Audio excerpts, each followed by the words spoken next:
आवाज आ रही है? Yes sir. हाँ हाँ, आ चलिए, रही है फिर। तो अब हम चलते हैं। कल जो हमने छोड़ दिया था क्योंकि लंबा जा रहा था, कि इंडिया ने कौन सी चीज कहाँ से उठाई। ठीक है, the borrowings of India, borrowings in the constitution.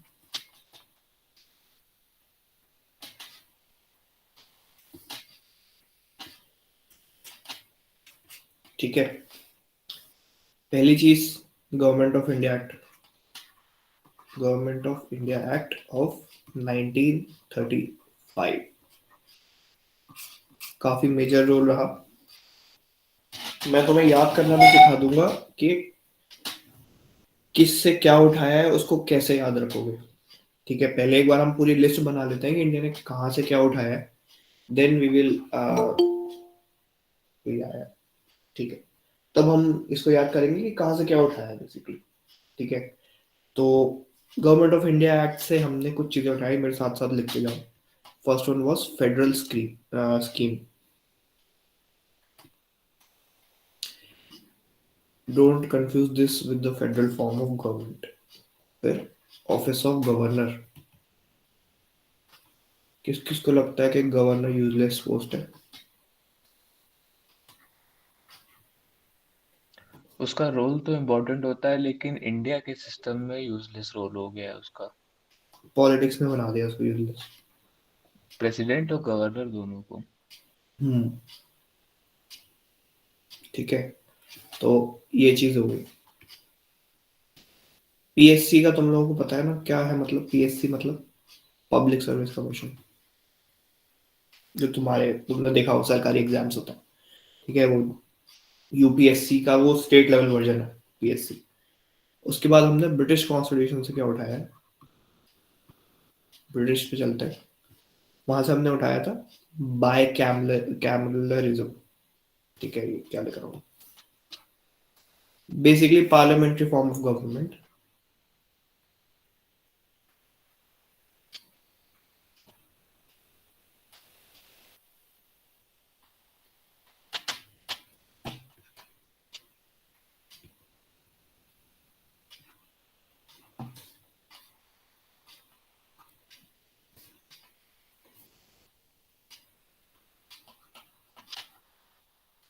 Rule of law, ये आगे पढ़ेंगे फंडामेंटल राइट्स में। सिंगल सिटीजनशिप, अब जैसे मैंने कल बताया था वो फेडरल कंट्रीज में क्या होता है कि उसमें तुमको एक सिटीजनशिप लेनी पड़ेगी यूएसए की, एक सिटीजनशिप लेनी पड़ेगी उस पर्टिकुलर स्टेट की जिसमें तुम रहते हो। जैसे डिट्रॉइट है, एक स्टेट है, तुम्हें उसकी भी सिटीजनशिप लेनी पड़ती है। तो डुअल सिटीजनशिप का कंसेप्ट चलता है वहाँ पे। कैबिनेट सिस्टम भी यहीं से उठाया है। तो नेतागिरी सारी यहीं से ही आई है। ठीक है, लिख रहे हो तुम लोग साथ में? आज बना रहे हैं अच्छे से, जी साथ भैया। साथ। उसके बाद हम चलते हैं यूएस पे।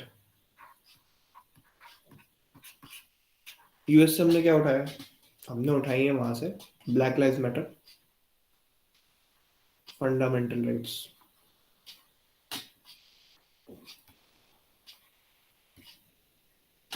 फिर उसके बाद हमने उठाया वहां से इंडिपेंडेंस ऑफ जुडिशरी।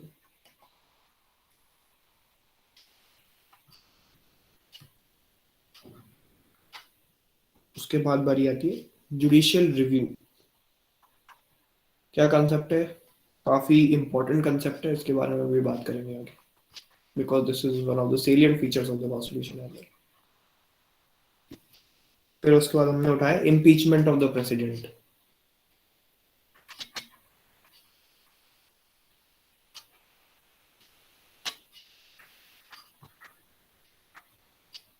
तुमको एक शॉर्ट फॉर्म बताता हूँ, अगर तुम्हें प्रेसिडेंट लिखने में थोड़ा वो होता है, क्योंकि हम इसमें काफी ज्यादा लिखने वाले हैं पूरे कॉन्स्टिट्यूशन में प्रेसिडेंट प्रेसिडेंट, तो उसका एक शॉर्ट फॉर्म होता है PREZ। प्रेसिडेंट को शॉर्ट फॉर्म में ये बोलते हैं। तो तुम लोग अपना टाइम बचा सकते हो, मैंने पूरे कॉन्स्टिट्यूशन में ऐसे ही बचाया। रिमूवल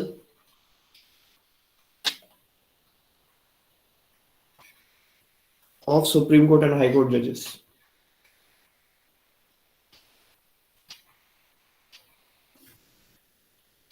फिर पोस्ट ऑफ वाइस प्रेसिडेंट भी यहीं से आई।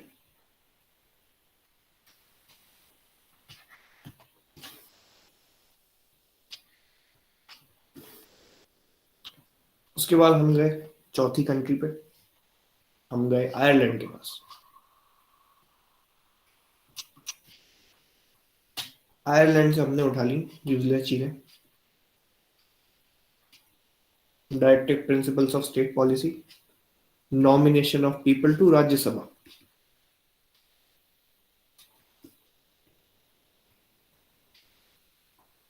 और उसके बाद method of election of president.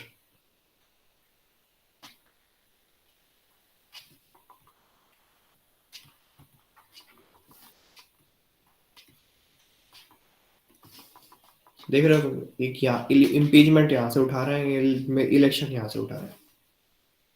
उसके बाद हम गए फिफ्थ कंट्री में, विच वॉज कैनेडा।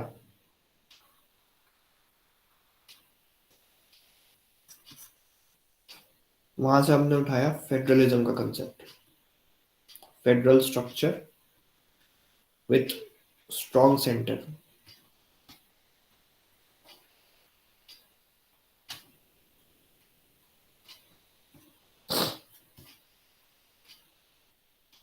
और रेसिड्यूरी पावर्स।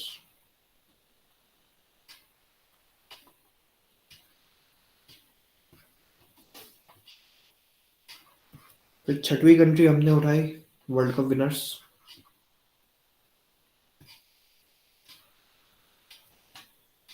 ठीक है। इनके पास गए हम कॉन्करेंट लिस्ट उठाने।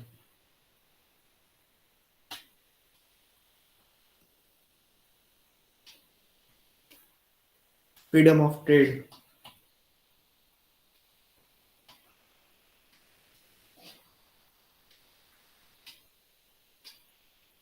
और joint session of the two houses.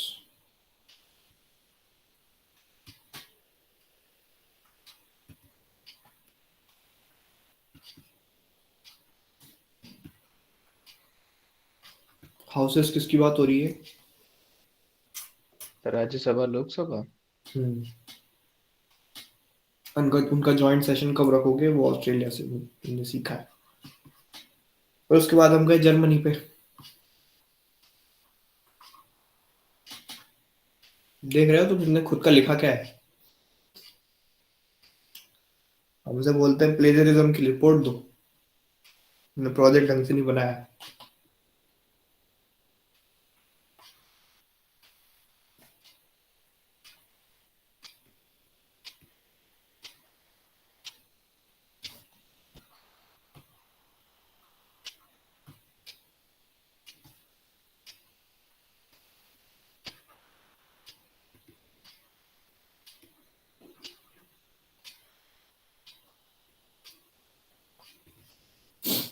इसमें एक चीज और ऐड कर लेना, गवर्नमेंट ऑफ इंडिया एक्ट में।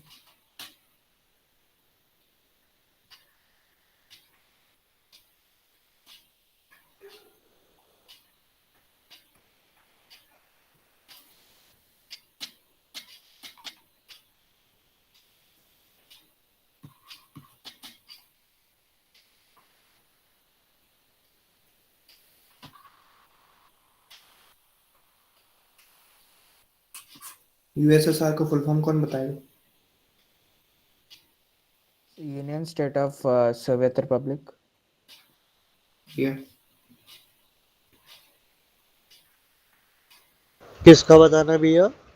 हो गया USSR. Union of socialist Soviet republics.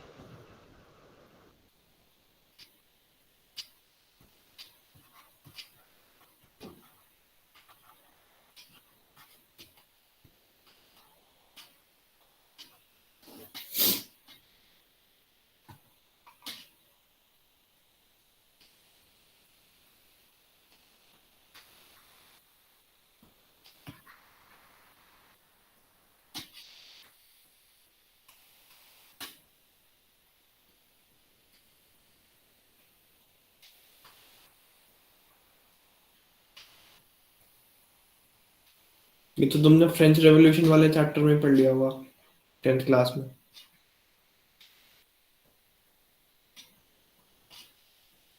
पढ़ा था? हाँ भैया। हाँ भैया। Republic, liberty, equality, fraternity.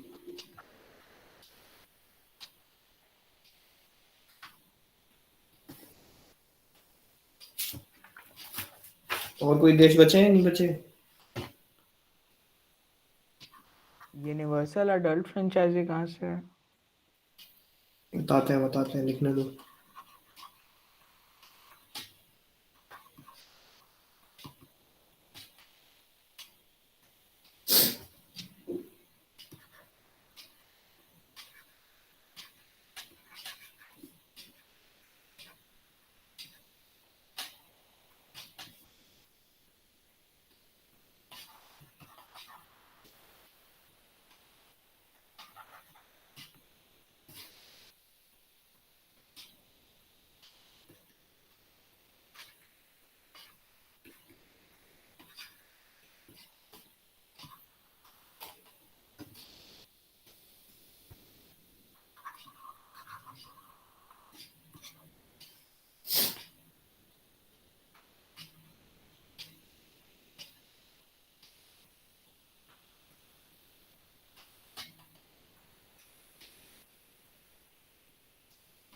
तुम लोग लिख लो तो बता देना।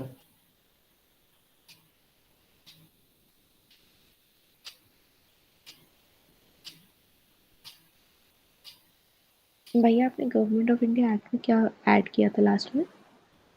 Emergency provisions.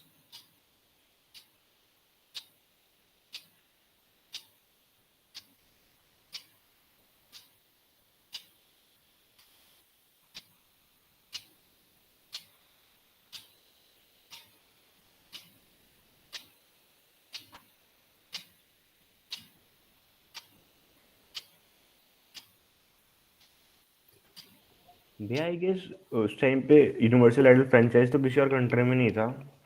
न्यूजीलैंड में आया था सबसे पहले। ओके, मेरे को लगा नहीं। ठीक है भैया। 1940 में उसको इंट्रोड्यूस कर दिया गया था। ठीक है, अपना तो ये तो कितनी बाद का है।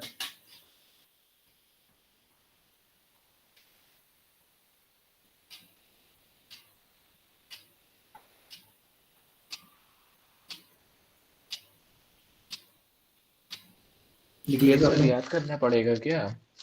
जी हाँ, याद करना पड़ेगा, रखना पड़ेगा। नहीं, लिख तो लिया है बट ये सब एक एक नंबर के क्वेश्चन है बड़े बड़े एग्जाम्स के।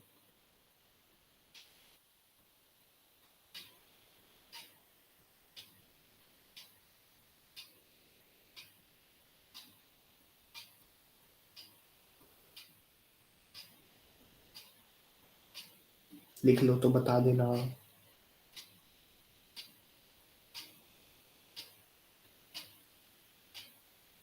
लिख लिया भैया। सब हो मैं गया भैया। ठीक है, तो हम चलते हैं, इनको याद कैसे करना है। ठीक है,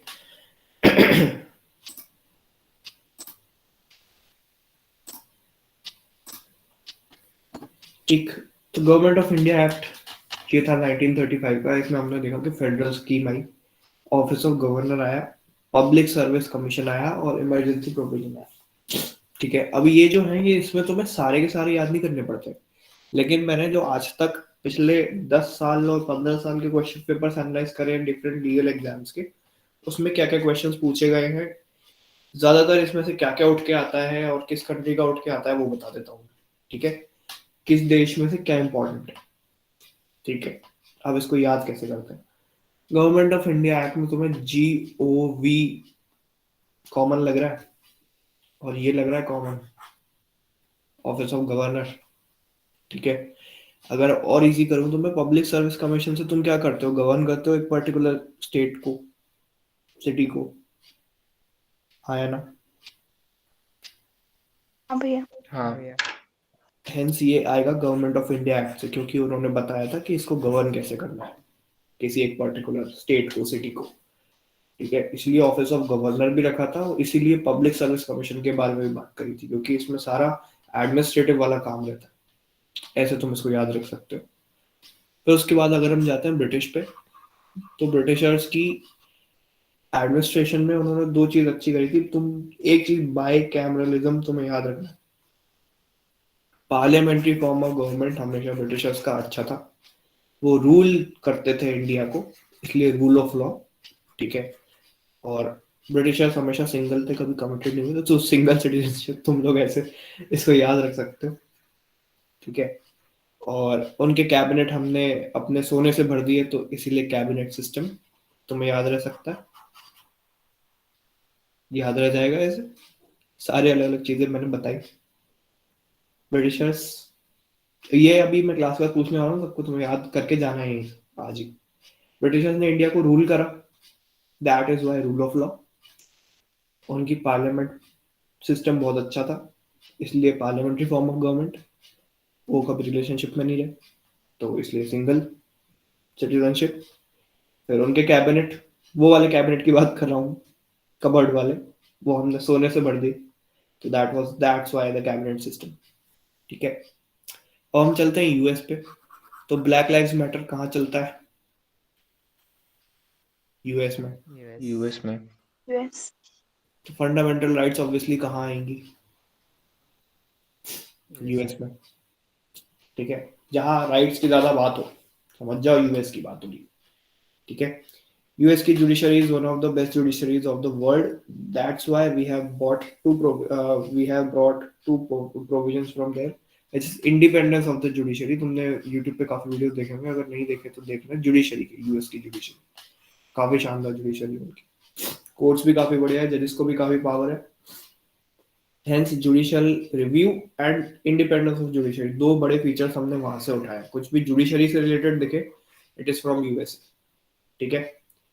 अब क्योंकि यूएस में कौन सबसे ज्यादा एक्टिव रहता है, वो होता है उनका प्रेसिडेंट, तो उसका इम्पीचमेंट भी हमने यूएस से उठाया, और उसको असिस्टेंट भी हम यूएस से ही देंगे, ठीक है। इसमें removal of supreme court high court जजेस इंपॉर्टेंट नहीं, समझे। अब आयरलैंड जो है वो अपने आप में एक यूजलेस सा देश है, तो हमने कॉन्स्टिट्यूशन की यूजलेस चीज भी वहीं से उठाई, ठीक है, समझ रहे हो। और ये दो चीजें इंपॉर्टेंट नहीं, अगले डीपीएसपी ही पूछते हैं हमेशा आयरलैंड से। तो मैं चार चीजें याद हुई अभी तक की? हाँ भैया। भैया यस सर। आयरलैंड का दोबारा थोड़ा बता दीजिए।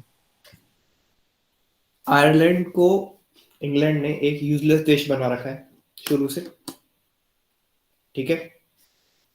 इतनी चीज तो समझ रहा है, तो मैप में भी देखेगा तो कोने में उसको बिठा रखा है। ये तुम आयरलैंड का मैप दिखा दो तुम,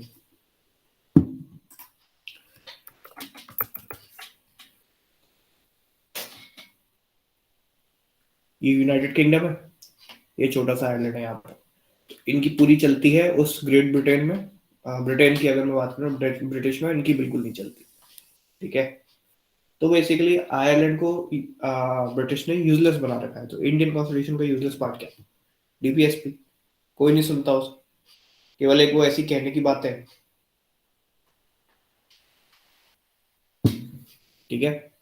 ये बेसिकली स्टेट को डायरेक्ट करती हैं कि आप ऐसी पॉलिसीज बनाओ, वो बनाओ, लेकिन किसी ने नहीं सुनी, ठीक। इसीलिए डीपीएसपी आयरलैंड से उठाई गई, ओके। यहां तक सबको क्लियर? जी भैया। हाँ। अब हमने देखा था कि यूएसए में फेडरल स्ट्रक्चर तो है ही, लेकिन कनाडा में federal structure with strong centre. तो यूएस का पड़ोसी कौन?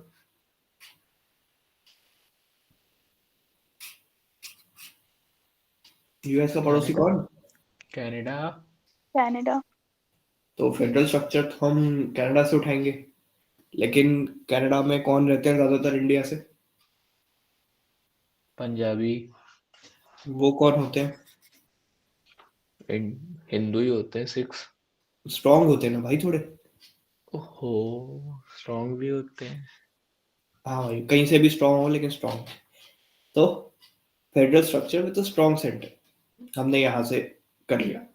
अब एक कहानी तुम्हें समझनी है कि यूएस में क्या होता था। उनके जो छटे हुए देश से निकाले गए लोग थे, उनको वो भेज दिया करते थे पहले पहले कनाडा में, ठीक है। तो मतलब बेसिकली जो बचे खुचे लोग जो कि जिसको प्रायोरिटी नहीं मिलती सोसाइटी में, उसको वो भेज दिया करते थे कनाडा में। तो जितने भी पावर्स होती है देश की, उसकी बची खुची पावर्स किस में आती हैं, जो लास्ट में नॉन ज्यादा इंपॉर्टेंस वाली नहीं होती, वो होती है रेसिड्यूरी पावर्स, ठीक है। ये कहानी तुमको याद रखनी पड़ेगी बेसिकली कनाडा की। यूएस से थोड़े बच्चे कुछ लोग कहाँ गए, कनाडा। हेंस पावर होती है तीन चार तरीके की लिस्ट में। जो सबसे लास्ट में बची खुची पावर्स होती है जिनकी इतनी ज्यादा इंपॉर्टेंस नहीं होती, वो आती है रेसिड्यूरी पावर्स, इसलिए वो कनाडा से ली गई, ठीक है। अब ऑस्ट्रेलिया ने कौन सा edition of the world cup जीता, current edition of the world cup जीता, ठीक है। कब जीता, परसों जीता। और ऑस्ट्रेलिया कितनी आईसीसी ट्रॉफीज जीत चुका है अभी तक, 6। छठवीं थी ये उसकी, ठीक है। कौन करंट चैंपियन है वर्ल्ड कप का, ऑस्ट्रेलिया। ऑस्ट्रेलिया। तुम फिलहाल ये वाला बैच तो रख सकता है, ये वाली ट्रिक जिसको करंट चैंपियन ऑस्ट्रेलिया दिख रहा है, ठीक है। तुम्हारा 2022 तक तो यही है ट्रिक, ठीक है। Australia is the current world cup champion, ठीक है। एंड ये वर्ल्ड कप कहाँ हुआ था, दुबई। Dubai, UAE. यूएई में फ्रीडम ऑफ ट्रेड कैसा है, जबरदस्त। हाँ। तो वर्ल्ड कप जीता कौन, ऑस्ट्रेलिया। इसलिए फ्रीडम ऑफ ट्रेड वहां से उठाया गया। यूएई उस टाइम पे एग्जिस्टेंट ही नहीं था, ठीक है। वो यूएई याद रखे, कोई जरूरत तुम ये मत लिखना ना वहां पे, नहीं, नन ऑफ द वो यूएई था, ठीक है। ऑस्ट्रेलिया है। वर्ल्ड कप किधर हुआ उससे याद रखना है तुमको, जॉइंट सेशन पूछते नहीं है। यहाँ तक याद हो गया। हाँ भैया। ये तुमको ये ट्रिक्स लगा के याद करनी पड़ेगी, इसका कोई और तरीका है ही नहीं। तुम जबरदस्ती रट्टा मारोगे, एक तो तुम्हारा स्कूल का रट्टा, ऊपर से ये वाला रट्टा, सारा मिक्स होके तुम ह्यूमैनिटीज की क्लास में लेके आओगे ये सब्जेक्ट। पता चला तुम डिफरेंशिएटर इंटीग्रेशन में अपर हाउस लोअर हाउस लिख के आ रहे हो, ठीक है। तो रटोगे तो सब कुछ खिचड़ी बन के तुम्हारे दिमाग में बैठ जाए। तुम्हें जो चीज जहां याद रहनी चाहिए थी वो वहां पे याद नहीं आएगी कभी। ऐसे तुम्हें कुछ ना कुछ इंसिडेंट, कुछ ना कुछ कहानी किसी चीज से अटैच करके रखनी पड़ेगी, तब जाके याद होगा, ठीक है। आपने 6 सक्सेसफुल याद कर लिए अभी तक। अब जर्मनी में नाम सुनते हो तो स्वास्तिक अगर तुम सुनते हो तो किसका नाम याद आता है, हिटलर। हिटलर। हिटलर। तो सस्पेंड कौन करेगा फंडामेंटल राइट्स को, obviously Hitler fire ticket. Hitler. बस हो गया, ये तो सबसे इजी। जर्मनी से हमने उठाया सस्पेंशन ऑफ फंडामेंटल राइट्स। एक वो था, एक देश में इंदिरा गांधी थी। बात बराबर है। हाँ,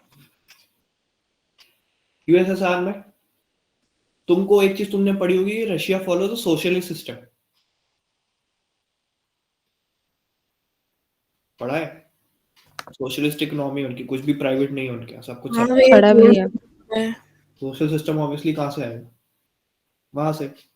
और रशियंस जो हैं, क्योंकि सब कुछ सरकारी है, और सरकारी होने के बावजूद इतना इफेक्टिवली काम, एफिशिएंटली काम कैसे हो रहा है, क्योंकि वो लोग अपनी ड्यूटी अच्छे से फॉलो करते हैं। हेंस फंडामेंटल ड्यूटीज भी कहाँ से आएंगी, यूएसएसआर से,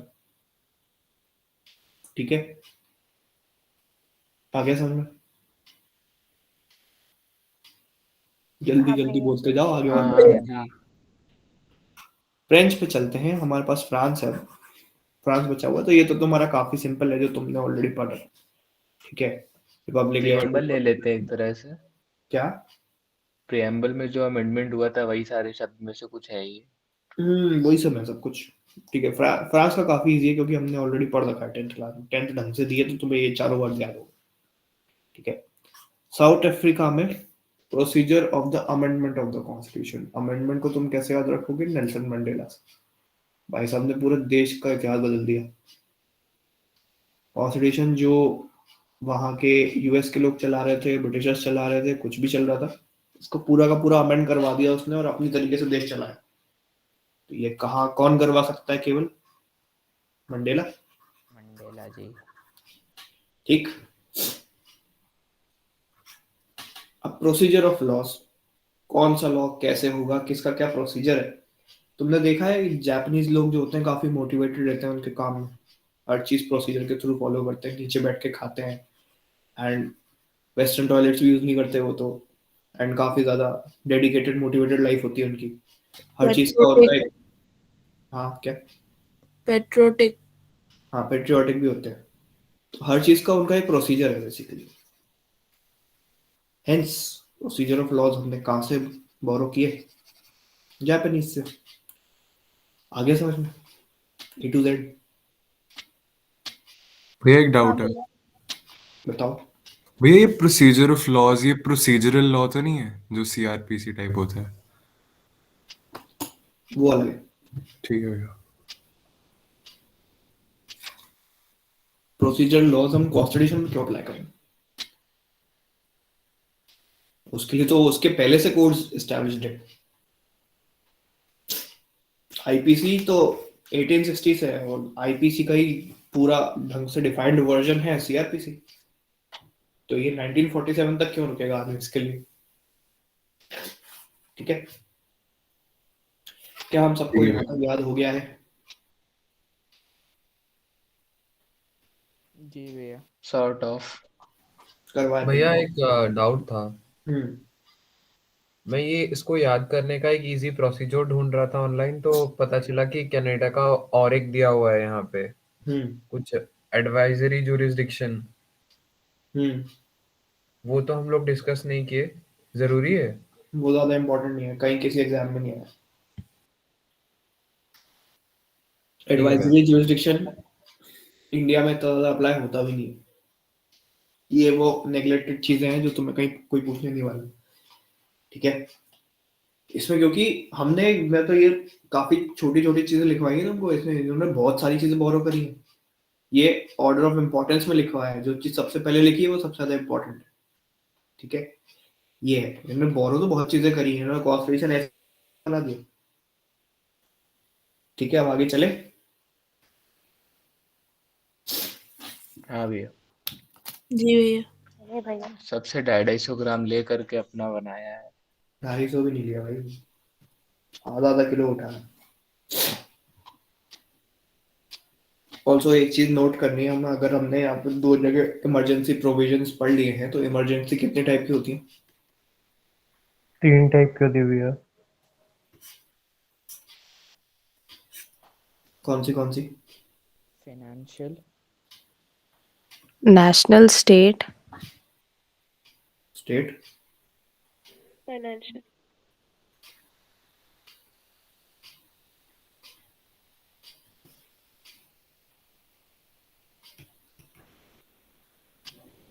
देश में अभी तक कौन सी एक टाइप की इमरजेंसी नहीं लगी?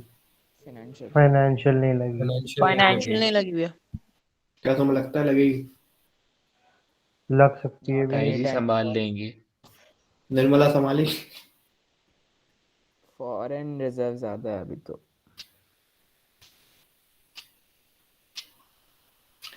352 के बाद +4 करते जाओ, तीनों इमरजेंसी के आर्टिकल्स निकल आएंगे।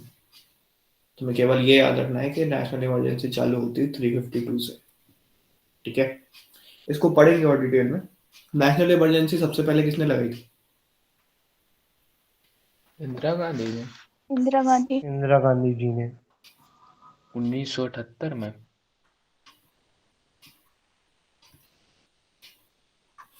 यहाँ पर फंडामेंटल राइट्स सस्पेंड।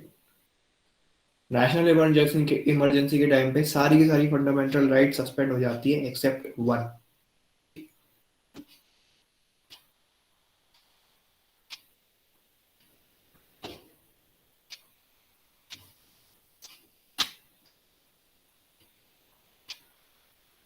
कौन सी फंडामेंटल राइट सस्पेंड नहीं होगी बताओ? Right to life and liberty. Right to life. मार थोड़ी दोगे यार तुम ऐसे ही। इसको सस्पेंड नहीं कर सकते, बाकी सारी सस्पेंड हो जाती है। ठीक है, can not practice your religion, not go to temples, मस्जिद, कुछ नहीं। कॉन्स्टिट्यूशनल लगती है स्टेट में, जब प्रेसिडेंट टेक ओवर कर लेता है। ठीक है, बाकी आगे पढ़ेंगे तो एडिशनल ज्ञान था। ठीक है, अब चलते हैं और ज्यादा आगे वाले सेलिएंट फीचर्स पे। अभी सेलिएंट फीचर्स काफी ज्यादा बचे हुए हैं। ठीक है, हमने कल कौन सा पढ़ा था, लैंग्वेज ट्रांसलेशन, तो अभी तो एडिशन। ठीक है, बाकी के उसमें आता है सबसे पहला सेकंड पॉइंट, जो कि हमने कल फर्स्ट के बाद लैंग्वेज के बाद ये दूसरा point, which is we are socialist. ये हमने अपने उसमें लिखा हुआ है प्रियम्बल में ये वर्ड। ठीक है, सोशलिस्ट कंट्री पूरी तरीके से नहीं है, लेकिन कुछ एक उसमें है, इसका कोई डेफिनेट मीनिंग नहीं दिया गया।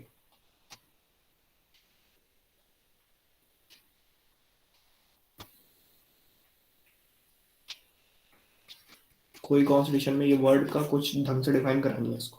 ठीक है, it is a form of ownership basically.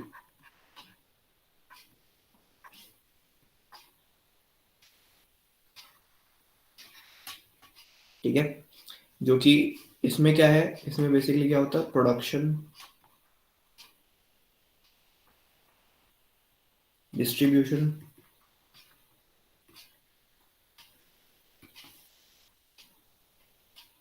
ये सब किसके हाथ में रहेगा, स्टेट। स्टेट। इंडिया में ये कुछ हद तक है, अभी प्राइवेटाइजेशन चल रहा है तो धीरे धीरे हम इसी चीज को कम कर रहे हैं। ठीक है, जो कि वो डिबेट होती रहती है मोदी देश में,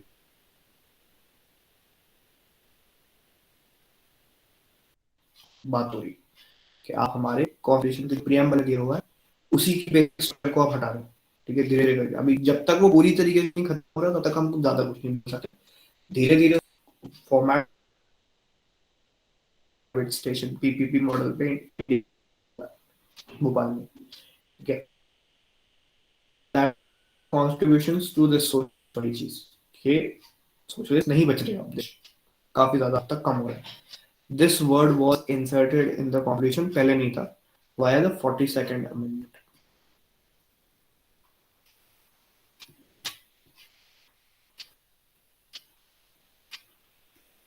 फोर्टी सेकेंड अमेंडमेंट कब आया, 1976। जी हाँ, तो 42nd अमेंडमेंट को बाप ऑफ ऑल अमेंडमेंट बोला जाता है। इसमें पूरे कॉन्स्टिट्यूशन के ऐसे कर दी, अच्छे खास भर भर के अमेंडमेंट दिए। 42nd, उसके बाद 44th। 44 तो रेक्टिफाई कोई कर कभी देना तुमसे है। पूछे, कोई कभी तुमसे पूछे कि which was the lengthiest amendment of all, this was the lengthiest amendment. Mini constitution में बोलते हैं। भैया ये कॉन्स्टिट्यूशन अमेंड हुआ था कि प्रियम्बल अमेंड हुआ था? उसमें ये वर्ड ऐड करे गए थे, 3 वर्ड्स। वो भी हुआ था, वो अंदर भी बहुत चीजें हुई थी। अभी तो मैं कह रहा हूँ उसने सब कुछ हिला दिया, वो ऊपर से लेकर नीचे तक। क्यों हिला डाला? उसको बोला जाता है मिनी कॉन्स्टिट्यूशन। ठीक है, क्या टाइम हो गया, ये तो 6:18 हुआ। हमारी क्लास को 1 घंटा होने वाला। ठीक, तो ये हो गया सेक्युलरिज्म, सिर्फ सोशलिज्म। उसके बाद हम चलते हैं सेक्युलरिज्म। इस पे भी काफी विवाद होता है देश में, काफी हॉट टॉपिक। ठीक, इसका मतलब क्या होता है सेक्युलरिज्म का, ये बताओ। भैया ये होता है कि स्टेट किसी भी रिलीजन को फेवर नहीं करेगा। भैया जैसे everyone is open to follow their choice of religion without any hindrance from the government.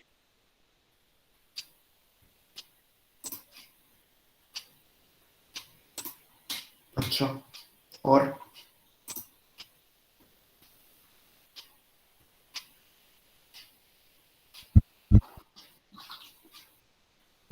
दो टाइप के होते हैं, हाँ सही है। कौन से दो टाइप? एक तो इंडिया में जो यूज करते हैं हम लोग, जिसमें स्टेट किसी चीज में नहीं, स्टेट हेल्प करता है थोड़ा सा, मतलब सब रिलीजन के प्रमोशन में। और एक में स्टेट और रिलीजन बिल्कुल अलग रहते हैं, जो यूएसए में फॉलो होता है। तो ये होते हैं दो टाइप के।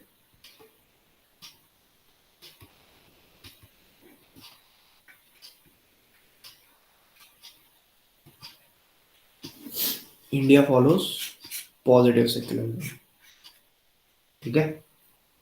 इंडिया में फॉलो होता है positive secularism which basically literally says कि state has no religion of its own, state has no religion.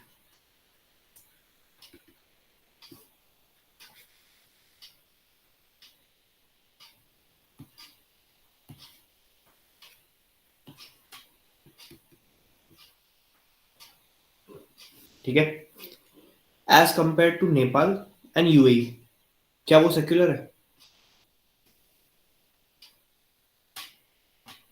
नहीं है। नहीं है। नेपाल कौन सा रिलीजन फॉलो करता है? हिंदू। बुद्ध। नेपाल हिंदू राज्य है। हिंदू राज्य नहीं, हिंदू राज्य। यूएई इस्लाम, मुस्लिम्स। मुस्लिम्स यहाँ पे पॉपुलेशन ज्यादा भी है और this is an Islamic Islamic state, state. ठीक है। यूएई हो गया, सऊदी अरेबिया हो गया, जॉर्डन हो गया, इजिप्ट हो गया, ये सब डिक्लेयर कर चुके हैं हम है ही नहीं सेक्युलर, हम तो इस्लामिक हैं साफ साफ। इसराइल बोलता है इस्लामिक को, ठीक है। तो इन सब में नहीं है सेक्युलरिज्म, इन्होंने बोल दिया, ठीक है, साफ साफ। इंडिया में क्या है, क्योंकि हमारी डाइवर्सिटी इतनी थी, हम इस्लामिक बोले तो दिक्कत, हम हिंदू बोले तो दिक्कत, ठीक है, इसलिए we chose to be secular, ठीक है। यही चीज बताता है हमारा कॉन्स्टिट्यूशन कि भैया हम सेक्युलर है। नेगेटिव सेक्युलरिज्म में क्या होता है, ये जो है यहाँ पर दोनों तीनों चारों तरीके के रिलीजन को एग्जिस्ट करते हैं, लेकिन वहां पर जो माइनॉरिटी होती है,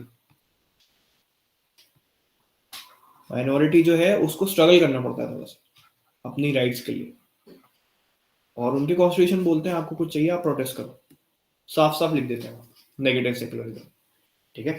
तो यही चीज है सेक्युलरिज्म जब नेगेटिव होता है, हमारा तो पॉजिटिव वाला है, हमें कोई दिक्कत नहीं, ठीक। फोर्थ पॉइंट पे चलते हैं जो कि कॉन्स्टिट्यूशन बनाता है, वो है रिपब्लिक। रिपब्लिक का मीनिंग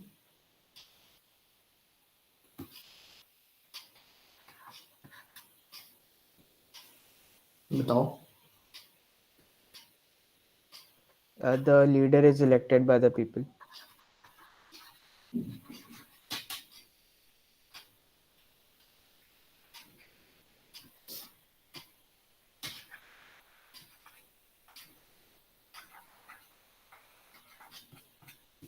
एक इलेक्टेड हेड होगा आपके पूरे स्टेट का, who will be the chief executive of the state, chief executive head, ये होता है रिपब्लिक। आप अपने हेड को इलेक्ट कर सकते हो, ठीक है, ज्यादा कुछ खास है नहीं पढ़ने का। पॉइंट पे चलता है। फिफ्थ पॉइंट है हमारा पार्लियामेंट्री फॉर्म ऑफ गवर्नमेंट, जो कि कॉन्स्टिट्यूशन का एक सेलिएंट फीचर है।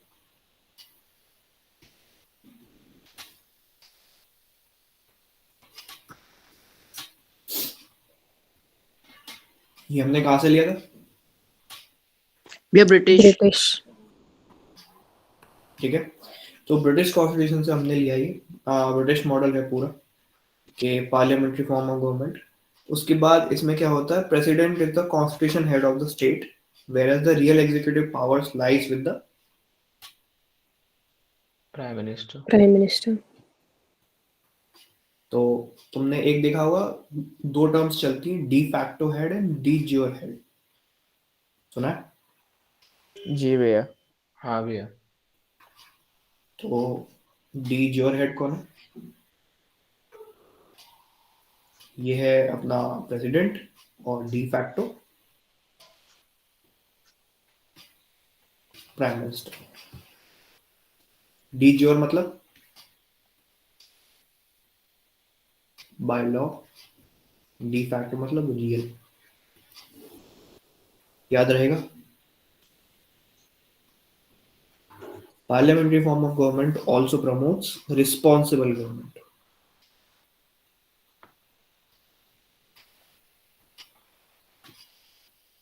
जो कि कहाँ से, काउंसिल ऑफ मिनिस्टर से चलती है। हम अपने काउंसिल ऑफ मिनिस्टर्स को कहाँ भेजते हैं?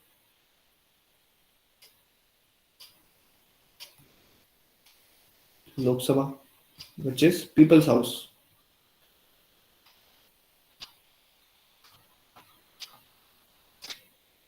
ठीक है, लोकसभा में उनको कौन भेजता है?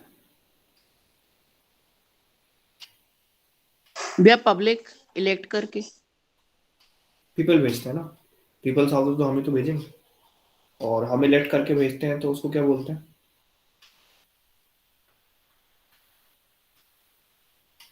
यही पढ़ा था अभी हमने 1914 वाला, पहली बार वाला, क्या था?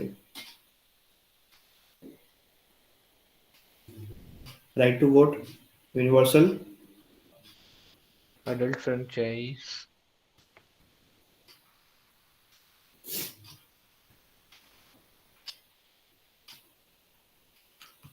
अठारह साल का कौन कौन हो गया? दा वोट दिया एक आध बार?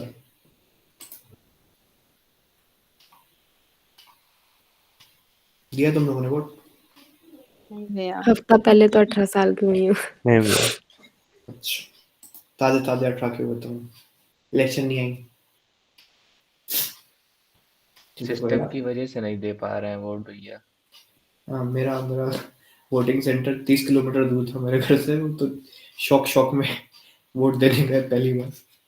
तो हमारा तो कार्ड ही नहीं बनवा रहे हैं, इतने गंदे यहाँ के लोग। तुम यूपी में रहते हो, उनका कर। ठीक है, अब इसमें पार्लियामेंट्री फॉर्म ऑफ गवर्नमेंट इसलिए चूज करी गई इंडिया में क्योंकि रीजंस बताता है इसके।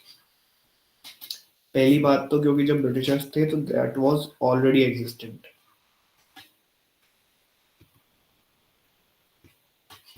पहले से ही चल रहा था तो उन्होंने कहा कि ठीक है, रहने दो, चलाते रहो। ठीक है, अब दूसरी चीज जो है वो है इम्पोर्टेंट, जो कि हमने भी कहीं ना कहीं नोटिस करी है, which is accountability of the ministers to the legislature. ठीक है, तुमको कुछ भी डाउट होता है किसी भी, आपस में भी हम अपने रिप्रेजेंटेटिव को भेजते हैं, तुमने देखा नहीं वीडियोस में, चिल्ला चिल्ला के चढ़ जाते हैं एक दूसरे के ऊपर। अब जैसे वो एक किसका वीडियो वायरल हुआ था, कौन सा मिनिस्टर था वो, एक तो महुआ मोइत्रा, एक वो चलती रहती है, ठीक है, बंगाल से है जो, और दूसरा एक वो था वो जिसने कोविड के ऊपर अभी बोला था कि लाशों को अपने सामने मनोज रखो। झा, हाँ मनोज झा भैया। हाँ, तो वो ये वही है कि उसने किस चीज पे क्वेश्चन करा था, अकाउंटेबिलिटी पे, है ना। कुछ तो बिल्कुल ही यूजलेस लोग हैं जो वॉक ऑफ कर जाते हैं सीधे। कुछ देख नहीं तुमने, बिल्कुल रखा स्ट्रेट बैक बेंचर जैसे चिल्लाते रहते हैं पीछे से, बस उनका कोई मतलब नहीं, कोई कुछ भी बोले हमको तो चिल्लाना है खड़े हुए बस पीछे, या तो चिल्लाएंगे या हम वो स्पीकर की बेंच बजा देंगे या हम कुछ भी कर, वो बेवकूफों की बात नहीं सुननी है। बट ये जो सामने आगे जो पढ़े लिखे लोग इलेक्ट करके भेजते हैं हम लोग, वो लेजिस्लेचर के लिए रिस्पॉन्सिबल होते हैं एंड उनकी अकाउंटेबिलिटी रहती है, वही अकाउंटेबल, वो खुद भी अकाउंटेबल होते हैं और दूसरों से अकाउंटेबिलिटी निकलवाने का काम भी वही करते हैं। तो बेसिकली अगर मैं इस चीज की बात करूं तो एक ये जगह है बड़ी, ठीक है, जिसको हम बोलते हैं बिग प्लेस। तुम्हारे पास ऑप्शन है कि तुम्हारा ये जो इतने सारे लोगों का लॉट है, ठीक है, तो बहुत सारे लोग हैं यहाँ पे, इसमें से, और इधर बहुत सारे दूसरे लॉट्स के लोग भी आने हैं, और ये सारे मिलके देश की सरकार को चलाएंगे। तुमको गवर्न भी इन लोगों को करना है। तुम्हारा लीडर है, कौन बनेगा लीडर? जैद, ठीक है, जैद को तुमने भेजा, ये है सक्सेस बोट फैमिली, ये एक स्टेट है, तुमने यहाँ से जैद को भेजा, यहाँ पे एली आ गई, यहाँ पे सीएल आ गई, यहाँ पे आ गई बायजूस। बायजूस देखा तुमने, खरीद लिया। ग्रेड अप खरीद लिया ना उन्होंने। आकाश ने खरीदा है। ग्रेड अप भी खरीद लिया। हाँ, तो बायजूस, ठीक है, अब यहाँ से ये इनका कोई रिप्रेजेंटेटिव आएगा, यहाँ से इनका कोई रिप्रेजेंटेटिव आएगा, यहाँ से इनका कोई आएगा, और यहाँ से हमने जैद को भेजा। अब हमको अपनी कोई भी दिक्कत होगी, भाई ये वाली चीज देश में गलत हो रही है, हम किससे बोलेंगे? हम जैद से बोलेंगे, ठीक है। हमने जैद को कम्युनिकेट किया, जैद ने हमारे बिहाफ पे किससे बोला? बड़ी प्लेस पे जाके बोला, सबके सामने, ठीक है। तो अगर हमको इन सबसे अकाउंटेबिलिटी निकलवानी थी, हमने किसके थ्रू निकलवाई? किसके थ्रू? जैद के थ्रू। Question exactly. रिपीट करिए भैया प्लीज। हमको इन सब से बात करनी थी, हमको इन सब से पूछना था कि तुम क्या कर रहे हो देश में, हमें ये बताओ, ठीक है। लेकिन हम डायरेक्ट बात नहीं कर सकते थे क्योंकि हम पार्लियामेंट में सब लोग नहीं जा सकते। तो हमने कौन सा रिप्रेजेंटेटिव भेजा? जैद। हम किसके थ्रू इंफॉर्मेशन निकलवाएंगे? जैद। हम किसके थ्रू चिल्लाएंगे? जैद। बस यही चीज है पार्लियामेंट की बेसिकली। आगे समझ, यही होता है। तुम अपने स्टेट से अपने तुम्हारे वो जो पार्षद सांसद, पार्षद तो चलो काम है, सांसद जो होते हैं बेसिकली, विधायक बोलते हैं, यही तो करते हैं। वो स्टेट की विधानसभा में जाते हैं, ठीक है। अलग अलग स्टेट वाले भी होते हैं, और फिर वो जो भोपाल की कॉन्स्टिट्यूएंसी को रिप्रेजेंट करेगा, लखनऊ की कॉन्स्टिट्यूएंसी को रिप्रेजेंट करेगा, ये ऐसे अलग अलग पूरा सिस्टम बना हुआ। तो basically this is decentralisation of powers, ठीक है। यहाँ हम चले गए, ये है हमारा अब 6th पॉइंट, विच इज जो हमने बात करी, federal structure with strong centre. कहां से उठाया? कनाडा। कनाडा से उठाया। इसमें क्या है, फेडरल तो है, स्टेट के पास पावर्स भी हैं, लेकिन जब इमरजेंसी लगती है तो हम पूरे क्या हो जाते हैं, यूनिटरी स्टेट। इंदिरा गांधी के टाइम पे इमरजेंसी लगी थी, ठीक है, सारी स्टेट गवर्नमेंट सस्पेंड हो गई थी। कहां से ऑर्डर्स आ रहे थे? सेंटर से। सेंटर से। तो अब क्या सेंटर के सामने किसी की चल रही है? किसी के पास पावर है? नहीं भैया। ये क्या हो गया, ये तो unitary nature of the constitution हो गया, स्ट्रॉन्ग सेंटर बन गया, है ना। when emergency is being put in the country, the all of the powers are centralized, ठीक है। ये इसका बेसिक मीनिंग है। Emergency is the important word है। हम यूनिटरी पूरे के पूरे कब बन जाते हैं? इमरजेंसी, इमरजेंसी लगती। ठीक है। अब हमारा कॉन्स्टिट्यूशन जो है वो रिजिड भी है प्लस वो फ्लेक्सिबल भी है, इनका कॉम्बिनेशन। रिजिड और फ्लेक्सिबल से मेरा क्या मतलब है? बेसिक स्ट्रक्चर और अमेंडमेंट्स। थोड़ा और डिस्क्राइब करो।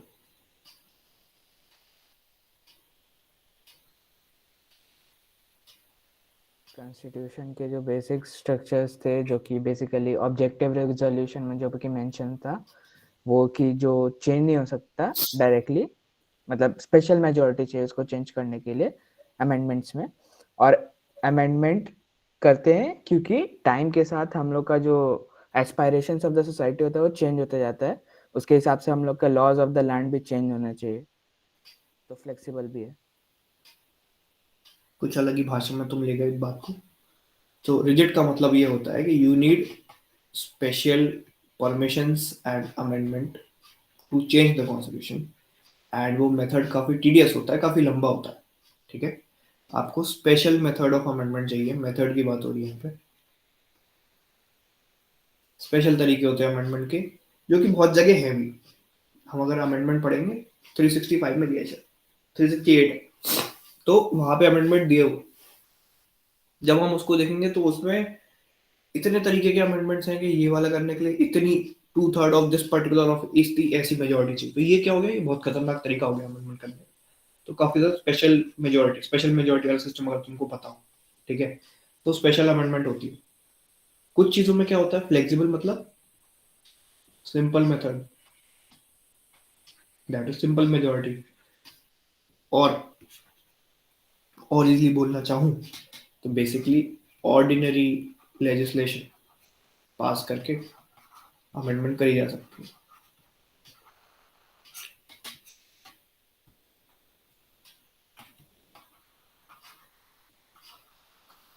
तो इंडिया में जो कॉन्स्टिट्यूशन है that is a mix bag of flexible plus rigid. कुछ चीजें ऐसी हैं जो कि तुम अमेंड करने में नानी दादी याद आ जाएंगी तुमको, कुछ चीजें ऐसी हैं जो बिल्कुल मक्खन है।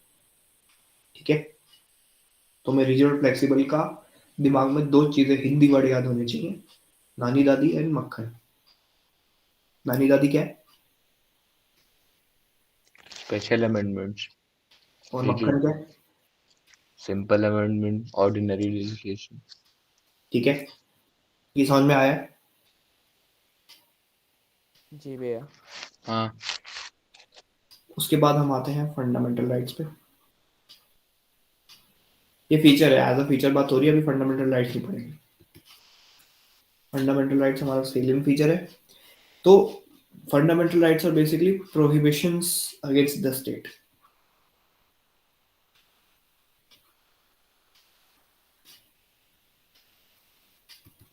स्टेट को बिल्कुल आर्बिट्ररी ना बनाने के लिए, बिल्कुल डिक्टेटरशिप जैसा ना बनाने के लिए तुम्हें फंडामेंटल राइट्स दी, ये मेरा अधिकार है। तुम्हें चिल्लाते हुए नहीं देखा, लोगों को गुस्से में नहीं देखा। कभी भी फंडामेंटल राइट्स की बात आती है तुम्हें लोग गुस्से में देखेंगे। ठीक है, क्योंकि अधिकार की बात होगी। अधिकार मतलब प्रोहिबिशन लग गया एक तरीके से स्टेट पे। तुम ऐसा नहीं कर सकते, तुम हमको इन्फॉर्मेशन देने से मना नहीं कर सकते, because we have right to information. ठीक है, तुम हमको ऐसे चलते फिरते नहीं मार सकते क्योंकि we have right to life. तो ये तुम पे क्या हो गया, एक तरीके का प्रोहिबिशन। ठीक, अब इस मशीनरी को इन्फोर्स करने के लिए फंडामेंटल राइट्स जब किसी की वायलेट होती हैं, तो हमने क्या चीज एस्टैब्लिश करी है जिससे वो फंडामेंटल राइट्स को हम क्लेम कर सकते हैं? कोर्ट्स। वो तो है, कोर्ट्स में तुम कुछ तो लगाओगे। Writs, article 32। which are defined in Article 32 and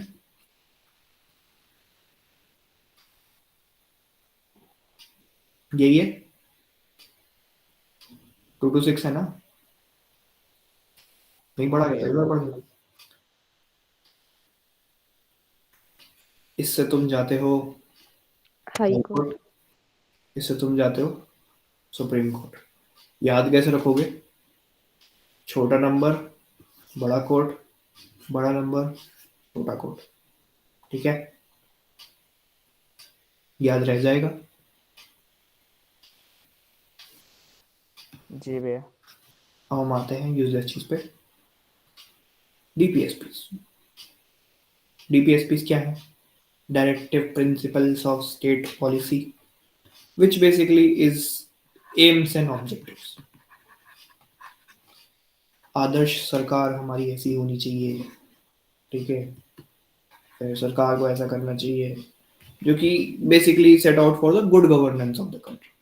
आपको ढंग से अगर अपनी सरकार चलानी है तो आप ये चीजें फॉलो करो, अच्छे से चलेगी। इसकी बात हो रही है। इसमें इसको डालने के पीछे मतलब क्या था? अगर आपने थोड़ी बहुत पॉलिटी कहीं पढ़ी है, आपने ये वर्ड पढ़ा हो,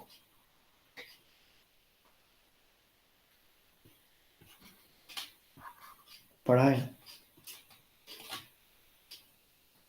हाँ भैया, क्या मतलब होता है इसका?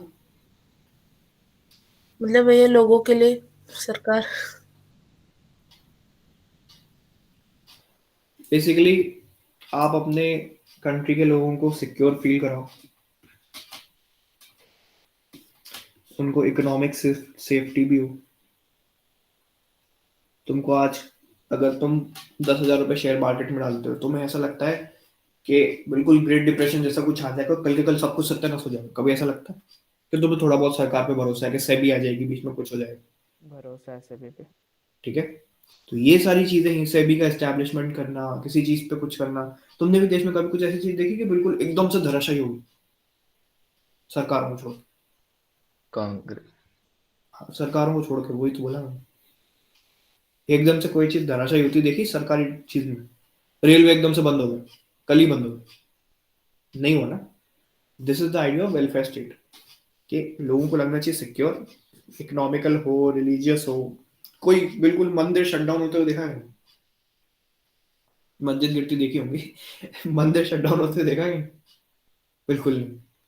ठीक है, तो मस्जिद में भी अब आज की डेट में इतने ज्यादा उन्होंने, फिर बाबरी मस्जिद केस के बाद से वो स्ट्रिक्टनेस आ चुकी है कि आप ऐसे हर जगह नहीं कर सकते। ठीक है, तो रिलीजियस सिक्योरिटी भी है लोगों को। इस पर्टिकुलर चीज में। वो आपस में लड़ते रहते हैं, वो बात अलग है, लेकिन स्टेट अपनी तरफ से कुछ ऐसा नहीं करता। ठीक, समझ में आ गया यहाँ तक? हाँ या ना? हाँ भैया। हाँ हाँ भैया। भैया। अब हम चलते हैं जुडिशियल रिव्यू पे, जो कि काफी इंपॉर्टेंट है। बोर तो नहीं हो रहे तुम लोग क्लास? बोरियत तो देखो होती भी है इसको पढ़ते टाइम। वो तो कॉन्फिडेंशन है। ये कोर लीगल एस्पेक्ट पे चले गए हो तुम। टॉट फॉट तो छोटे मोटे खिलौने टाइप थे। हमने की क्लास में तुम लोग समझ में आ रहा है? हाँ भैया। एक ही भैया लड़की कॉन्ट्रैक्ट्स थोड़े बोरिंग लगते हैं पर करनी तो पड़ती है। कॉन्ट्रैक्ट्स बोरिंग है, नंबर भी उसी में आएंगे। क्लैट में इस बार 2021 में सबसे ज्यादा क्या आया था? कॉन्ट्रैक्ट्स। अब या तो बोरिंग देख लो या तो नंबर देख लो। सिर्फ और सिर्फ वही आया था भैया। वही तो कह रहा हूँ। ठीक है, अब इसमें क्या होता है जुडिशियल रिव्यू में, आप किसी भी जजमेंट को या फिर किसी भी सरकार की कोई पॉलिसी को रिव्यू कर सकते हो in the court of law. ठीक है, कोई भी स्टैट्यूट, कुछ भी। अब जैसे सबसे बड़ी बात है, इसका प्राइम एग्जांपल क्या है? फार्मर्स प्रोटेस्ट कर रहे हैं,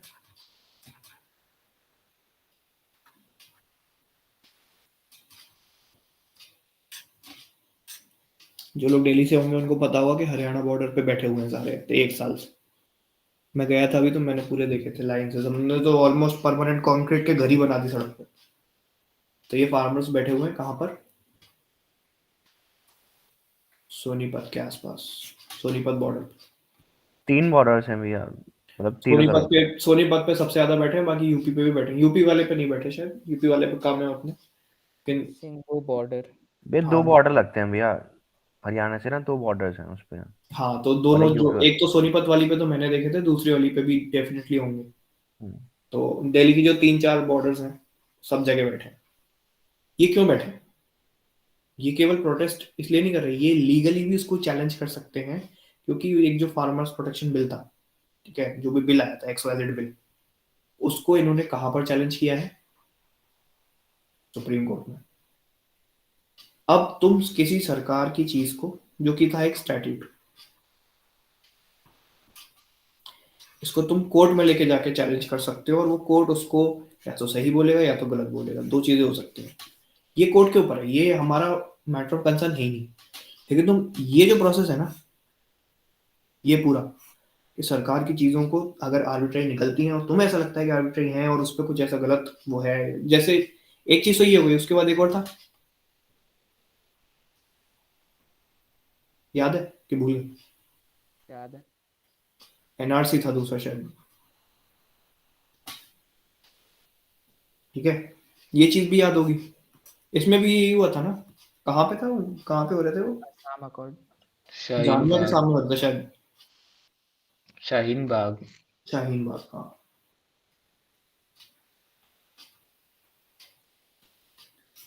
शाहीन बाग पे भैया सेम चीज हुई, प्रोटेस्ट हुआ। एंड प्रोटेस्ट में क्या हुआ कि ये जो पर्टिकुलर जो भी स्टैट्यूट था, उसको उन्होंने कहाँ पे चैलेंज किया है? कोर्ट में। और इसी के बीच में किस पे प्रेशर बनाया जाता है? गवर्नमेंट पे, कि भाई तुम भी आओ सामने से, X वर्सेस Y करो, जहाँ पे X होगी ये वाली पार्टी, Y होगी ये वाली पार्टी, एंड लड़ो हमसे कोर्ट में। ये बनाया जाता है प्रोसेस। पूरा ये जो प्रोटेस्ट का प्रोसीजर होता है, ये किस लिए होता है? कि हमें कोर्ट ना जाना पड़े। आप आउट ऑफ कोर्ट जब मामला चल रहा है तभी सेटल कर लो। वापस लो, वापस लो क्या होता है? वापस होना नहीं होना वो तो अल्टीमेटली कोर्ट के हाथ में ही है। तुम प्रेशर में आके वापस ले लो तो ज्यादा अच्छा है ना उनके लिए। अब ये चीज सरकार को भी पता है, इसलिए सरकार वापस नहीं लेती है। कहीं ना कहीं कुछ अगर बिल्कुल लीगल हुआ तो वो तो कोर्ट का फैसला वैसे ही आ जाना, वापस लेने की नौबत ही नहीं आएगी। ठीक है, ये पूरा कंसेप्ट समझ में आ रहा है तुमको?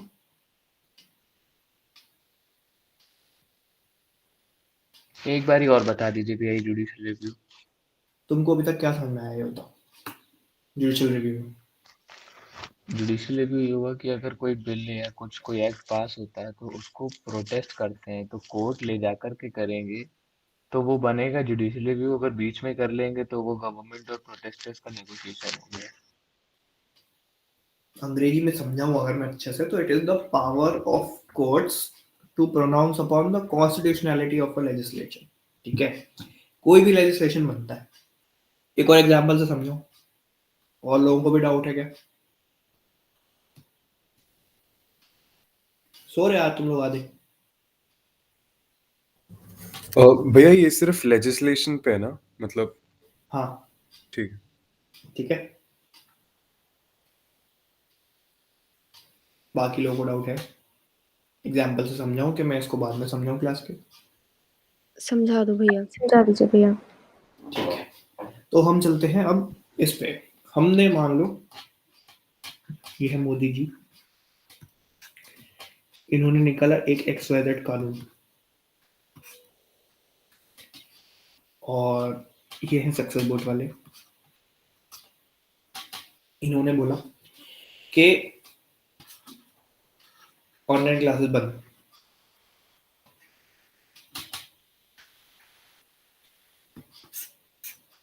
क्यों बंद पता नहीं, लेकिन बंद। ठीक है, क्या हम लोगों को इससे कुछ हैम्पर हुआ लाइफ में? सब कुछ हैम्पर हो गया। क्या तुम्हारी राइट टू एजुकेशन जा रही है? बिल्कुल जा रही है।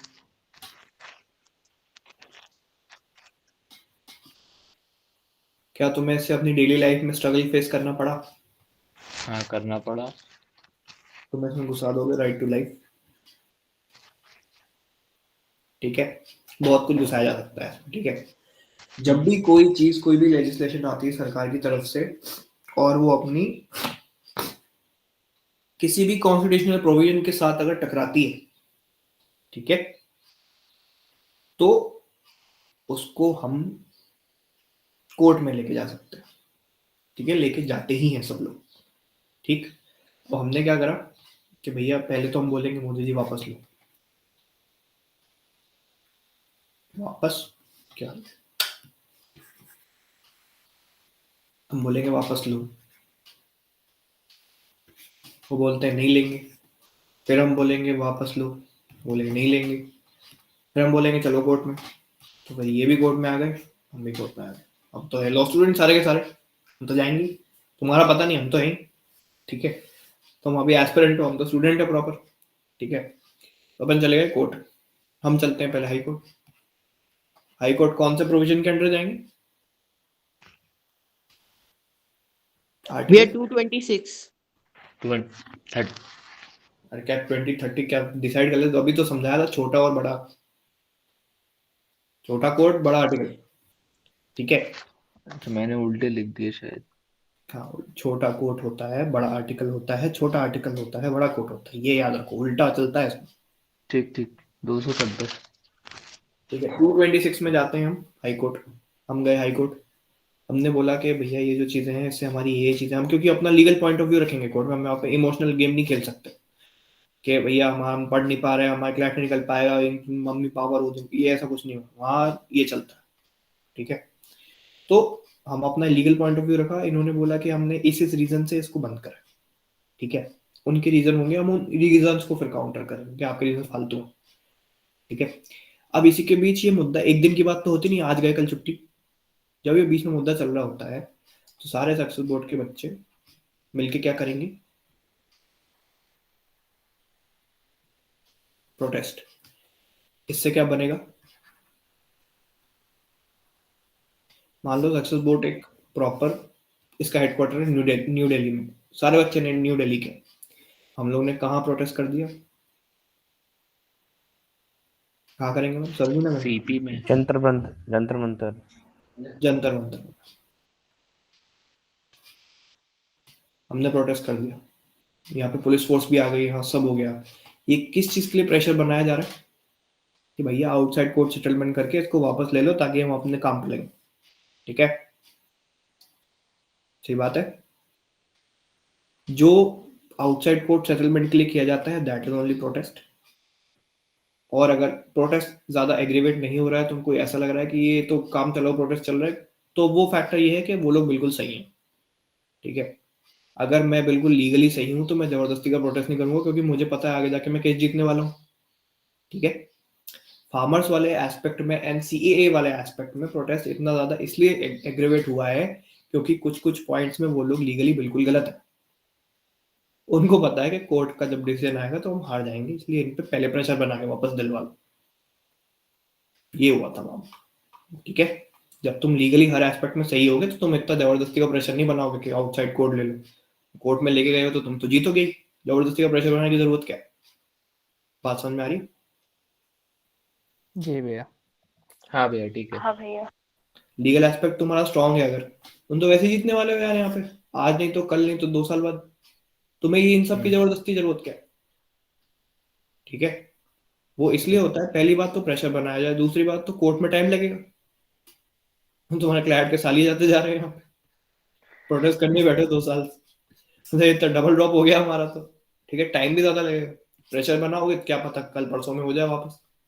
ठीक है, एक टाइम वाला एस्पेक्ट आता है, एक ही आउटसाइड कोर्ट वाला वो आता है एस्पेक्ट। ठीक है, बात समझ में आ गई? तो ये जो होता है कि हम जो कोर्ट में लेके जाते हैं मामला, ये जो हाई कोर्ट पे चला गया मामला, this is particularly called judicial review. Basically you are taking the help of the judiciary to review resolve the issue. Review what? The legislation जो पास हुआ। ठीक है भैया। रिव्यू मतलब क्या होता है, एक बार फिर से देख लो यार, डीआरएस मांगते हैं हम क्रिकेट में। अंपायर ने तो बोल दिया है आउट है, तुम तो देख के बताओ एक बार आउट है कि नहीं है, हमें इस पे भरोसा नहीं। तो हमने क्या बोला, हमें सरकार पे भरोसा नहीं है, कुछ भी निकाल दिया, तुम देख के बताओ सही है कि गलत है। ठीक है, अब अगर राइट टू लाइफ नहीं लग रही होगी तो वो तुम्हें भी बोलेगा नहीं लग रही, राइट टू एजुकेशन नहीं लग रही होगी तो तुम्हें भी बोलेगा नहीं लग रही, लेकिन रिव्यू कौन करेगा? जुडिशरी। ठीक है, तो only place where the faith is still in the country is the judiciary. ठीक है, जुडिशियल रिव्यू समझ में आ गया बेटा? हाँ भैया आ गया। 7 बजने वाले हैं, 8 मिनट और पढ़ लेते हैं, आज का प्रीएम्बल कल ही स्टार्ट करेंगे। ठीक है, तो जुडिशियल रिव्यू फर्स्ट टाइम कहाँ लगा था? इट वाज, और पहली बात तो बोरो कहाँ से हुआ? यूएसए। तो पहली बार कहाँ लगा हुआ? यूएसए में।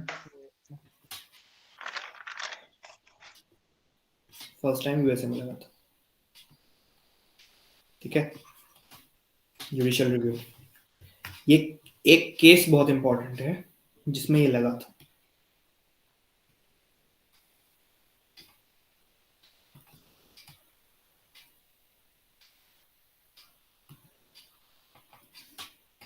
ये केस का नाम बहुत बार पूछा गया, एलेट का क्वेश्चन है, एलेट 2011 या 12 में। ठीक है, मारवरी वर्सेस मैडिसन, मारवरी BURY है वो, मेडिसन MADISON। इस केस में लगा था पहली बार जुडिशियल रिव्यू। ठीक है, अब इस पे काफी विवाद भी रहे। ठीक है, एंड फिर उसके बाद थोड़ा, जैसे तुमने 2 काफी लैंडमार्क जजमेंट्स पढ़े होंगे, एक बेरुबरी केस है, एक केशवानंद भारती केस। हाँ भैया। ठीक है, तो केशवानंद भारती केस में तुमने ये पढ़ा होगा कि जो अपना वो है जुडिशियल रिव्यू, नहीं ये तो नहीं पढ़ा होगा, लेकिन तुमने बेसिक स्ट्रक्चर वगैरह कुछ सुना होगा, तुमने थोड़ी सी क्लैरिटी तैयारी की, basic structure doctrine, basic structure case, Kesavananda Bharati, ये सब सारा। ठीक है, तो केशवानंद भारती में क्या बोला गया?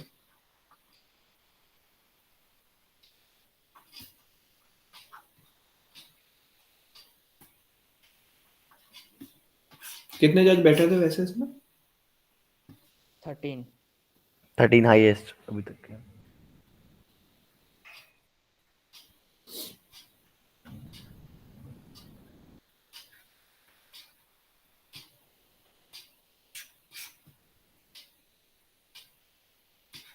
इसको क्या बोला गया था? This is the basic structure of the constitution. तुम किसी भी अमेंडमेंट के थ्रू देश में से कुछ भी हटा दो, लेकिन जुडिशियल रिव्यू को नहीं हटा सकते। ठीक है, अब मान लो, एग्जाम्पल से ही समझ लो ना, तुमसे सरकार ये ही राइट वापस ले लेगी, तुम कोर्ट ही नहीं जा सकते, तुम प्रोटेस्ट करते रह जाओगे, तुम्हारे पास कोई डिस्कोर्स ही नहीं है ना। क्यों इसको बेसिक स्ट्रक्चर बनाया गया, तुम्हें एसेंस समझ में आ रहा है? कोई तुमसे बोल दे, हम जो बोलेंगे तुम्हें वो करना पड़ेगा, कोर्ट जाने का वही नहीं। तो ये बेसिक स्ट्रक्चर इसलिए because it is the basic structure of the country का कॉन्स्टिट्यूशन। डेमोक्रेसी खत्म, डिक्टेटरशिप आ गई, ठीक है। कुछ भी बनता जा रहा है, कुछ भी अप्लाई होता जा रहा है, सबके दुकानें बंद करवा दी, सबके इंस्टीट्यूशन से बंद करवा दिए, बच्चों के पढ़ने का सारी जगह ही बंद करवा दी। चाइना में क्या चल रहा है, थोड़ी बहुत खबर है? यस भैया। यही तो हो रहा है। भाई चाइना में ना अब वो जो मतलब जो प्लेटफॉर्म्स आ रहे हैं एड टेक वाले, उनको मतलब प्रमोट नहीं कर रहा, मतलब उल्टा कर रहा है वो। वही तो मैं कह रहा हूँ, उल्टा क्योंकि कर दिया। उसके यहाँ बेसिक स्ट्रक्चर की चीज ही नहीं है।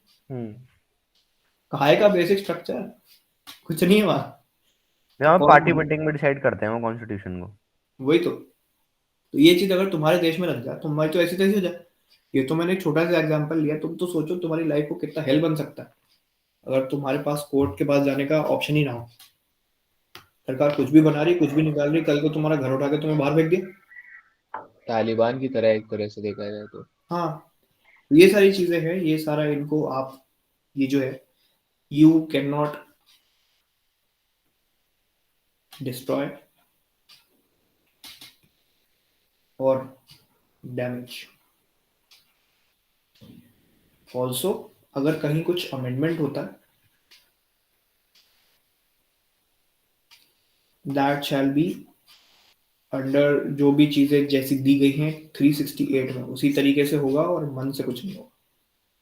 ये चीजें दी गई केशवानंद भारती केस में, कि अमेंडमेंट जो भी होगा इसी की सिंक्रोनाइजेशन में होगा, कि वो जो भी आइडिया जुडिशियल रिव्यू का है। अब मान लो मैंने एक अमेंडमेंट किया, मैं 2 अमेंडमेंट का एग्जाम्पल बताता हूँ। पहला अमेंडमेंट, दूसरा, 2 तरीके के अमेंडमेंट है बेसिकली।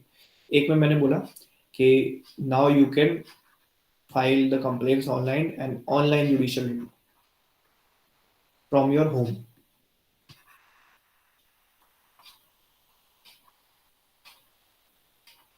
ये, और मैंने ये बोला कि जो जुडिशियल रिव्यू है ये इन 50 तरीके के सर्कमस्टांसेस में नहीं लगेगा। एक जगह मैं जुडिशियल रिव्यू को एम्पावर कर रहा हूँ, एक जगह मैं उसमें लिमिटेशंस डाल रहा हूँ। कौन सी चीज अमेंडमेंट के लिए आगे जाएगी? फर्स्ट वाली। बाकी किसी को कुछ लगता है दूसरा ऑप्शन फर्स्ट वाले के अलावा? अगर वो 50 चीजें किसी के राइट्स को हैम्पर नहीं कर रही हैं या डिस्टर्ब नहीं कर रही तो वो भी जा सकती हैं, बट वैसे जाएंगी तो पहली वाली। ठीक है, बेसिकली आप उसके बेसिक स्ट्रक्चर को, जो कॉन्स्टिट्यूशन का बेसिक स्ट्रक्चर, क्या बात हो रही, बेसिक स्ट्रक्चर क्या है? एक सेट ऑफ आइडियोलॉजी है जो कि इंडियन कॉन्स्टिट्यूशन की प्रियम्बल एंड सारे जो ड्राफ्टर्स थे उन्होंने सेटअप कर रखी है कि हमारा आइडियल देश ऐसा होना चाहिए। आप उसी को कहते हैं बेसिक स्ट्रक्चर, ठीक है। आप उसको डिस्ट्रॉय डैमेज नहीं कर सकते, सिंपल बात कह के चलेगा, वो आप नहीं कर सकते, करोगे भी तो सही बात नहीं है ऑब्वियसली, ठीक है। उसी बेसिक स्ट्रक्चर का एक पार्ट है judicial review. Now only amendment which I can do is which can be in synchronisation of this particular basic structure. या तो मैं इसको एम्पावर कर रहा हूँ, अगर मैं इसको डेरोगेट कर रहा हूँ, डेरोगेशन में आ रहा है कुछ, तो वो हमेशा वॉइड हो जाएगा, ठीक है।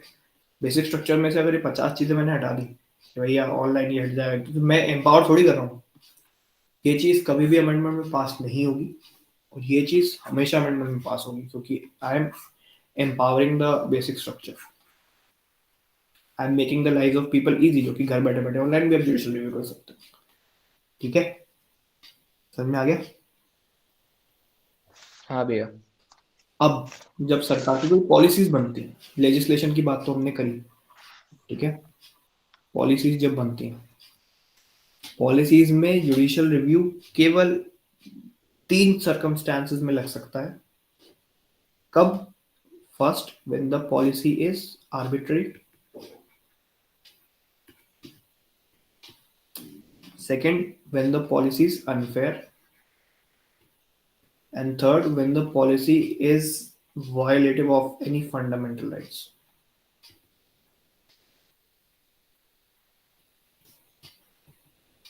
ठीक है, इन तीन चीजों में अगर सरकार की कोई पॉलिसी भी बनती है तो भी तुम उसको चैलेंज कर सकते हो जुडिशियल रिव्यू के थ्रू, वो इन तीन सिचुएशन में केवल, लेकिन सब जगह नहीं। ठीक है, बेसिकली वो है तो लेजिस्लेशन के लिए, लेकिन पॉलिसीज में भी इसको थोड़ा थोड़ा लेके आ रहे हैं, that is arbitrariness, unfairness and violation of fundamental rights. ठीक है, ये चीज अगेन जुडिशियल रिव्यू का पार्ट है। ठीक है, अब किस जगह जुडिशियल रिव्यू नहीं लगता, वो है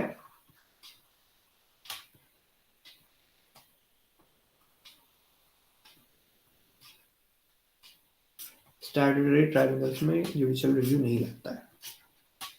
ट्राइब्यूनल्स का एग्जांपल बताओ। NCLAT, NGT और national green green tribunal. Tribunal भी है एक। नेशनल ग्रीन ट्रिब्यूनल, रीजन पता है तुम लोगों को क्यों नहीं लगता?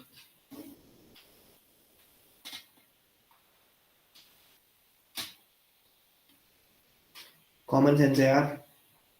क्योंकि काफी वो जजेस जो होते हैं, मतलब जितने भी मेंबर्स होते हैं ट्रिब्यूनल्स के, वो काफी सीनियर जजेस होते हैं। उनकी इज्जत रखने की। हाँ, काइंड ऑफ। उनसे बेटर एक्सपेक्ट किए थे नहीं ऐसा भाई, कुछ। अरे भाई ट्राइब्यूनल भी तो एक फॉर्म ऑफ कोर्ट ही है।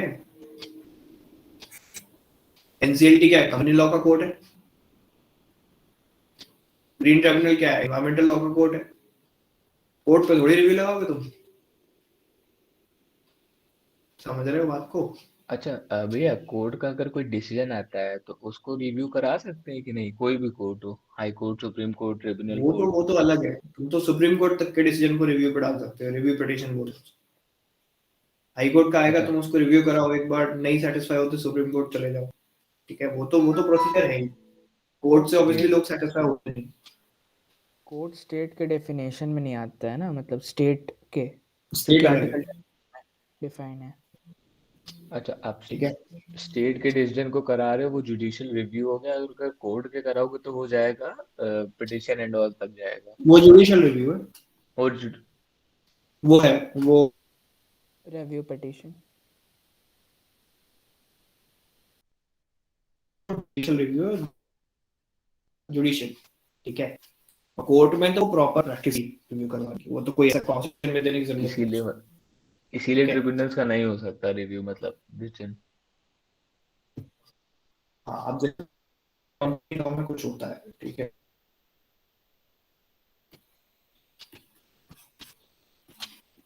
कंपनी एक्ट में कोई नया अमेंडमेंट आया है जो कि हमारे किसी फंडामेंटल राइट को वायलेट कर रहा है। ठीक है, तुम उसको लेके चले गए,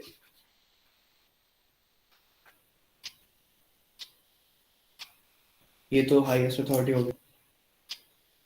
ठीक है, तो तुम इसके पास चले गए रिव्यू करवाने के लिए, इसने बोला कि वो चीज थी बिल्कुल सही, तुम इस चीज को नहीं रिव्यू कर सकते क्योंकि वो इसका डिसीजन है। ये जो तुम यहाँ पे लेके गए वो ऑलरेडी था जुडिशियल रिव्यू, तुम इसके डिसीजन को थोड़ी रिव्यू। अब तुम यहाँ जाके थोड़ी बोलोगे कि नहीं हाई कोर्ट ने हमको गलत बोल दिया, हम इसको रिव्यू करेंगे, ये होता है। अरे ऐसा थोड़ी होता, उसको किससे रिव्यू करो, वो तो अलग चीज है। तो this was your judicial review, but इसका decision can not be reviewed. It can be reviewed but that will not be classified under judicial review.